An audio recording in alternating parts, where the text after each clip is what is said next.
Sumainyo ang Panginoon. At sumaiyo rin. Ang mabuting balita ng Panginoon ayon kay San Mateo. Papuri sa iyo, Panginoon.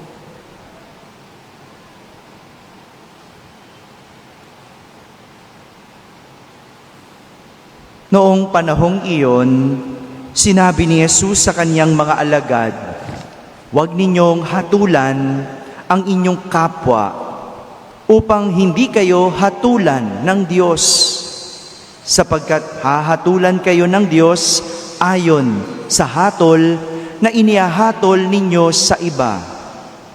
Ang panukat ninyo sa iba ay siya ring ipanunukat sa inyo. Bakit mo nakikita ang puwing sa mata ng iyong kapatid, ngunit hindi mo pinapansin ang puwing mong gatahilan sa iyong mata? Paano mo masasabi sa iyong kapatid, 'Halika at aalisin ko ang puwing mo,' gayong gatahilan ang nasa mata mo? Mapagpaimbabaw, alisin mo muna ang puwing na gatahilan, at sa gayoy makakakita kang mabuti at maaalis mo ang puwing ng iyong kapatid." Mga kapatid, ang mabuting balita ng Panginoon.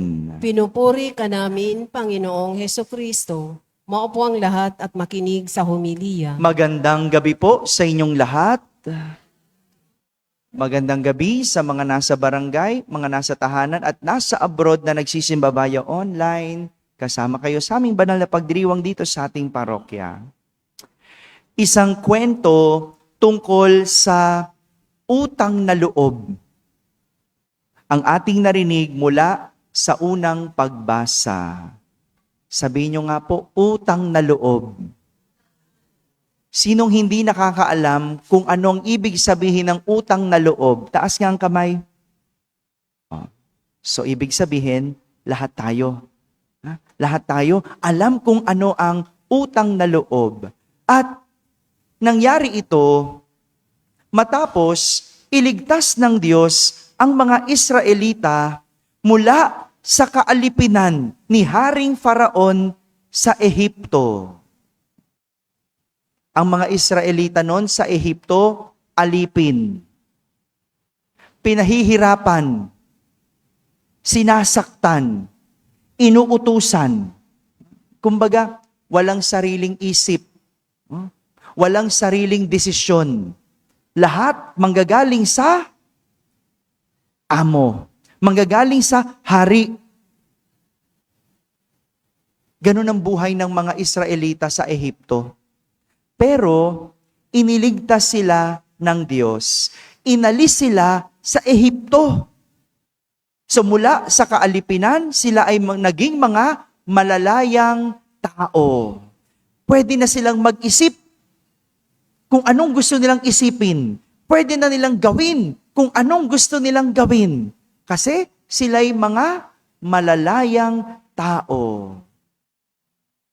Iniligtas sila ng Panginoon.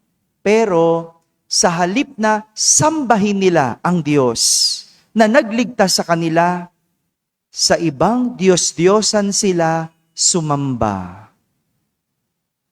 Sabi nga sa unang pagbasa, sila ay naglingkod sa ibang Diyos at nakiayon sa kaugalian ng mga taong itinaboy ng Panginoon mula sa lupaing sinakop nila. Bukod dito, sumunod sila sa mga kaugalian na itinatag ng mga hari ng Israel. Ayun, doon sila sumunod sa mga naghahari-harian. Doon sila sumunod sa mga politiko. Kung masasabi natin, hari di ba? Politiko, may posisyon sa gobyerno. Iyon ang sinamba nila. Iyon ang sinunod nila. Sa halip na yung Diyos na nagligtas sa kanila.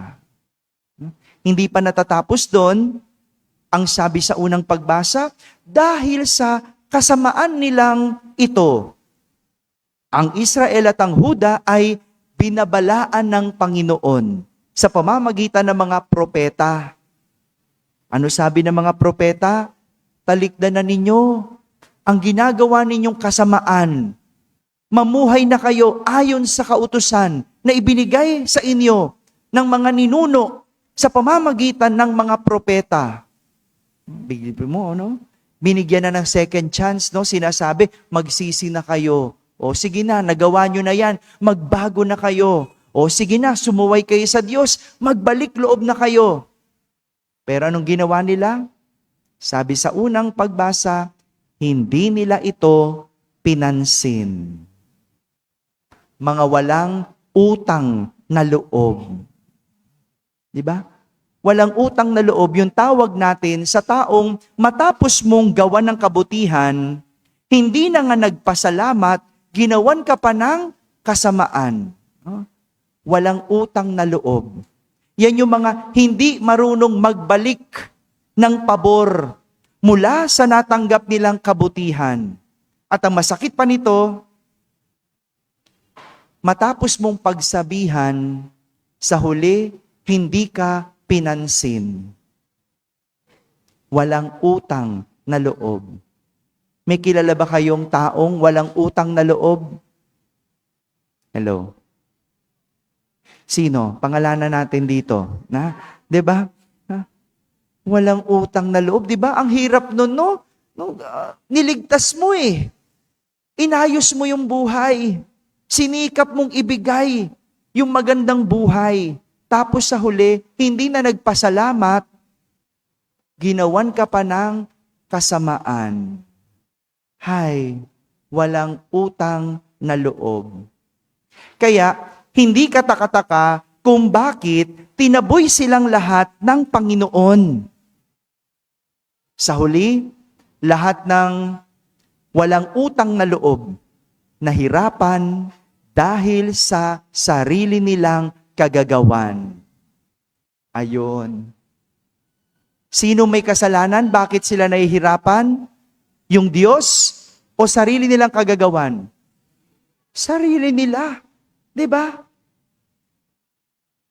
May kasabihan tayo sa Ingles, do not bite the hand that feeds you. Ano ibig sabihin nun? Sa Ingles, ang ibig sabihin nun, do not be ungrateful. No? Kasi, pwede mo, pinapakain ka, kakagatin mo yung kamay na nagpapakain sa'yo. Pero sa wikang Filipino, mas malalim ang ibig sabihin nito. Dahil hindi lang pagiging ungrateful. Ano sa Tagalog ungrateful?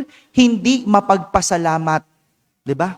Hindi lang yon. Sa wikang Filipino, mas malalim ang kahulugan. Ano ibig sabihin? Hindi mo dapat tinatalo o hindi mo dapat kinakalaban ang taong naging mabuti sa iyo. 'Di ba? Yung nagbigay sa iyo ng trabaho, hindi mo dapat tinatalo. Yung nagpaaral sa iyo, hindi mo dapat kinakalaban. Yung nagpapakain sa iyo, hindi mo dapat sinusuway. Tama? Dapat nga mabuti ka sa kanila kasi naging mabuti sila sa iyo. Do not bite the hand that feeds you. Parang ganito, yung nangyari sa mga Israelita. Anong ginawa nila? Kinagat nila yung taong nagligtas sa kanila. Kinalaban nila yung taong nagbigay ng magandang buhay sa kanila. Kaya sa huli, napahamak sila. Sinuway nila eh. Tinalikuran nila yung taong nagligtas sa kanila. Kumbaga, sila ang gumawa sa sarili nilang kapahamakan. Ito ang nangyayari kapag tinatalo natin o kinakalaban natin ang Diyos. Hindi sa pinarurusahan tayo ng Diyos, kundi ang nagparusa sa sarili natin ay tayo din. Kasi hindi katangian ng Diyos, hindi ugali ng Diyos ang magparusa. Tayo ang nagparusa sa ating sarili. Minsan ganyan yung drama natin. Sinisisi natin sa Diyos ang nangyayari sa buhay natin. Sinisisi mo ang Diyos, bakit ka nasira? Bakit ka bumagsak? Bakit ka nalugi? Ano pa? Sinisisi mo ang Diyos, bakit ka nagdurusa? Yan tanong, sino bang may gawa? Hello? Sinong magastos? Sino nagpasasa? Sino nagmalabis? Sino nang abuso? Sinong sumuway? Sinong hindi nag-aral? Tapos sa huli, ang Diyos pa rin ang may kasalanan? Hindi ugali ng Diyos ang magparusa. Kaya ka naghihirap kasi kagagawan mo. Desisyon mo. Kaya nga sa ating ebanghelyo, pinagsasabihan ni Jesus ang kanyang mga alagad tungkol sa kahatulan. Ang sabi ni Jesus, ang panukat ninyo sa iba ay siya ring ipanunukat sa inyo. Ano ibig sabihin?